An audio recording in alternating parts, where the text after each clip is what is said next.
Good evening and welcome to Biz RoundUp. I'm Tamiru Nimsab and we at our television bring you a collection of business highlights. Let's have a look at the headlines. Prime Minister Amarasuriya calls for overhaul of education system to inspire students. Colombo Stock Exchange hits record 20,000 points before closing lower after 11-day rally. UNDP legal aid camp in Badulla reaches over 1,000 people with free legal support. News in detail. Prime Minister and Education Minister Dr. Harini Amarasuriya highlighted the need to transform the current education system, which she said fails to instill confidence or optimism in students. Prime Minister Dr. Amarasuriya said this speaking at an awareness program held at the Northern Province Chief Secretary's Office auditorium recently.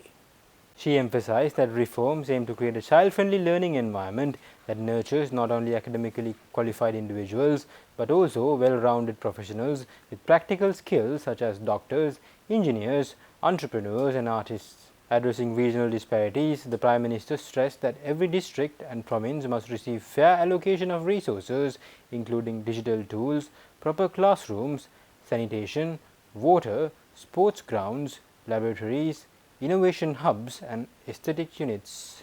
Resolving teacher shortages and ensuring equitable access to facilities were also highlighted as urgent priorities. Dr. Amarasuriya called on teachers' unions, university academics, educational professionals and parents to actively participate in the national conversation on education reform, underscoring that this initiative belongs to the entire country. The reforms will be implemented in a phased approach starting in 2026 with changes to grade 1 and 6 curricula to ensure sustainable transformation without delays. The Colombo Stock Exchange's all-share price index surged past the 20,000 mark in early trading recently, setting a historic milestone for Sri Lanka's equity market and extending an 11-day winning streak. However, the momentum faded by market close, with the index slipping into negative territory for the first time in nearly 2 weeks to end at 19,786 points in Colombo. The milestone was driven by strong investor sentiment, with banking, capital goods and diversified financials among the most active sectors in early trade. Market turnover reached 4.53 billion rupees, boosted by heavy activity in Commercial Bank, LOLC Holdings and Expo Lanka Holdings.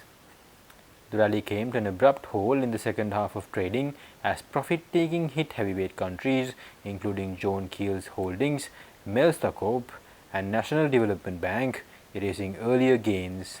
The S&P SL20 also fell by 37.12 points or 0.63% to close at 5,857 points. Analysts say the index dip ended an impressive 11-session winning streak, but the market remains well above recent support levels, suggesting continued investor confidence. Brokers note that domestic participation remains strong despite relatively low foreign inflows, with expectations that the market could test new highs if buying interest resumes. A UNDP organised legal aid and awareness camp successfully concluded at the Badulla Cricket Stadium recently. The event drew over 1,000 community members for 2 days of legal education and direct support. Organised under the Support to Justice Sector project funded by the European Union and jointly implemented by the UNDP and UNICEF Sri Lanka, the camp was facilitated by the Ministry of Justice. Attendees benefited from free legal aid clinics, information booths, interactive activities and forum theatre performances that explained legal rights and processes in local languages. Consultations were offered on land disputes, family law, cybercrime and more. Psychosocial support services were also provided to those facing emotional distress over legal issues. The camp is an extension of the broader Know Your Niti legal awareness campaign. At the camp, Minister of Justice Harshara Nanayakara stressed the government's commitment to making the law accessible to all. He said bringing legal services directly to communities is a key step in breaking down barriers to justice. Then, as you know, may know your niti, Sinhalen Kiran, obage niti danaganna, know your niti. May ඇවිල්ලා මිනිසුන්ගේ නීතිමය අයිතිවාසිකම් පැහැදිලි කර දීමක් සහ අධ්‍යාපනයේ සැපීමේ ක්‍රමයක්. අපේ රටේ තියෙනවා කියවනක් මොකද්ද? නීතිය නොදැන ගැනීම සමාවට කාරණාවක් නොවේ කියලා. අපි මිනිසුන්ට ඩිස්ක්‍රිමිනේට් වෙනවා ජාතිය ආගම කුලය පමණක් නෙමෙයි ඩිසෙබිලිටි එක මත ආර්ථික හේතු මත භාෂා හේතු මත මේ සියල්ල මත මිනිසුන්ට යුක්තියට ප්‍රවේශ වෙන්න අවස්ථාව මග හැරෙනවා. It is very important for the poor marginalized based on gender, sex or caste or religion. They need our help the most. එහෙනම් මේ වැඩමුළුවෙන් කරන්නේ මොකද්ද? ඔවුන්ට මූලික හැඟීමක් අවබෝධයක් දෙනවා. මේවා තමයි ඔබේ නීති අයිතිවාසිකම්. ක්ලීන් ශ්‍රී ලංකාවේ පළවෙනි එක තමයි ආකල්ප ක්ලීන් කරගන්න එක. කලින් මොනවා තිබුණත් ප්‍රශ්නයක් නැහැ. දැන් සුද්ධ කරගමු. අපි ඉන්නේ මිනිසුන්ට වැඩ කරන්න මිසක් මිනිස්සු ඉන්නේ අපිට ඇවිල්ලා වඳින්න නෙමෙයි කියන කාරණාව රජයේ නිලධාරීන් තේරුම් ගත්ත දවසට මේ වගේ ව්‍යාපෘති ගොඩාක් සාර්ථක වෙනවා. Stay tuned. We will return after this short commercial break.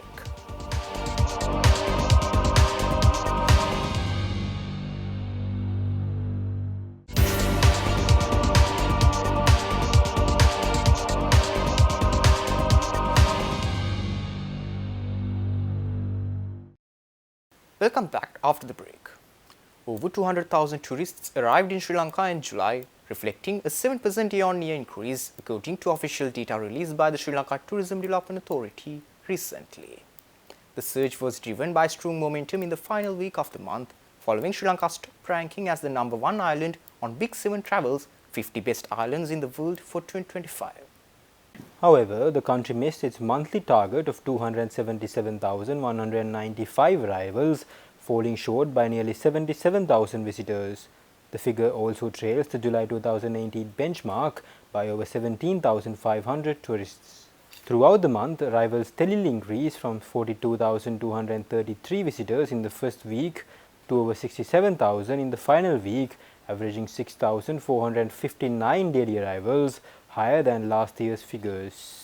The July performance pushed Sri Lanka's year-to-date arrivals past 1.36 billion, a 14.2% increase compared to 2024, but still 1.4% below 2018 levels.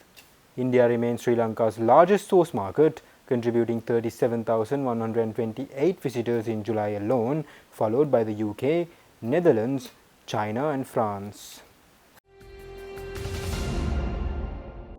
The Central Bank of Sri Lanka has launched its latest initiative to promote digital payments, hosting a special event at the Dambulla Dedicated Economic Centre recently.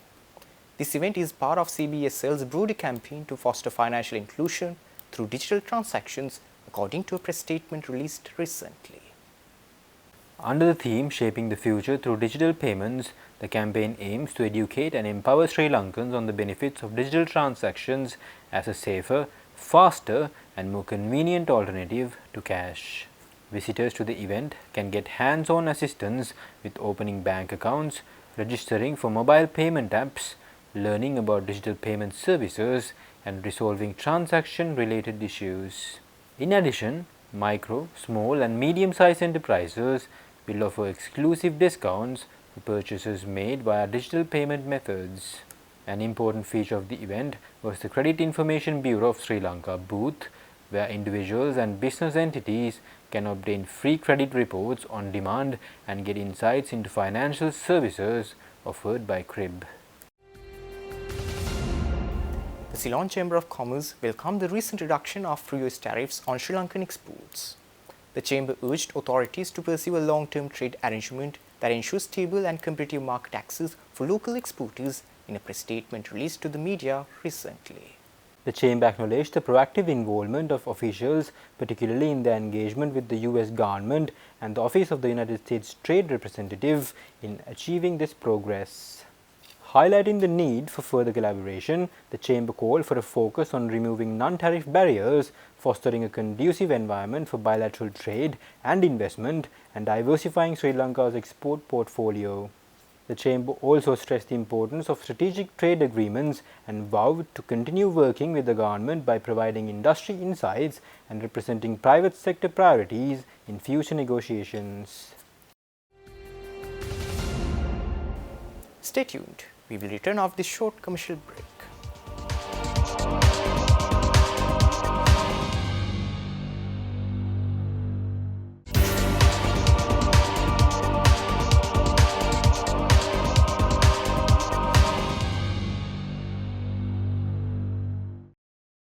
Welcome back after the break.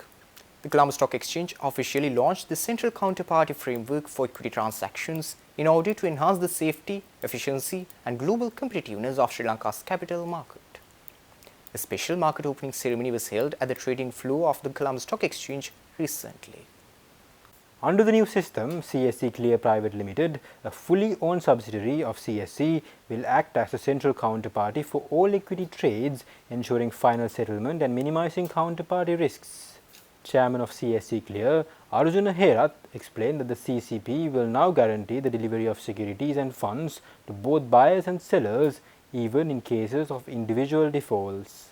He noted that this achievement builds on previous enhancements such as delivery versus payment, stock borrowing and lending, and the move to a T+2 settlement cycle. CSC Chairman Dimuthu Abesekara described the launch as a defining moment that places Sri Lanka's post-trade infrastructure on par with leading global markets. Treasury Secretary Dr. Harshan Surya Pirma said that the revised US tariffs of 20% align Sri Lanka with key regional competitors like Bangladesh and Vietnam. The Treasury Secretary described the agreement as a critical step towards expanding Sri Lanka's access to the US market. Dr. Surya Pirma made this announcement at a special media briefing held at the Department of Government Information recently. Dr. Surya Pirma emphasized that Sri Lanka's strategy goes beyond preferential tariffs, focusing also on trade facilitation, governance reforms, and enabling direct engagement between US businesses and local industries. Treasury Secretary Dr. Surya Pirma highlighted the implementation of the national tariff policy and single window system as crucial steps in easing trade barriers. He also said that the government is prioritizing technology transfers and knowledge sharing initiatives aimed at enhancing the capabilities of Sri Lankan industries, particularly in sectors seeking advanced machinery and innovation. The Commission to investigate allegations of bribery or corruption has issued a final warning to all executive grade state officials who have yet to submit their assets and liabilities declarations. The CIABOC said that legal action will be taken against non-compliant officials after August 31st under the Anti-Corruption Act. According to CIABOC, while the initial deadline for submitting declarations was March 31st, 2025, officials were granted an extended grace period until June 30th. With that period now expired, the Commission has set August 31st as the absolute final deadline. Any official failing to comply will face legal proceedings under Section 90 of the Anti-Corruption Act No. 9 of 2023, which empowers the Commission to prosecute cases of non-compliance. Additionally, late submissions made between June 30th and August 31st will be subject to administrative fines. Officials are therefore urged to minimize penalties by submitting their declarations immediately. The declarations must include a full account of personal assets and liabilities, reinforcing the government's efforts to enhance transparency and accountability in public service. With that, we wind up for today. For this and more, subscribe to our channel on YouTube and follow us on Facebook. See you tomorrow with State of Business at 7:45 p.m. Take care and good night.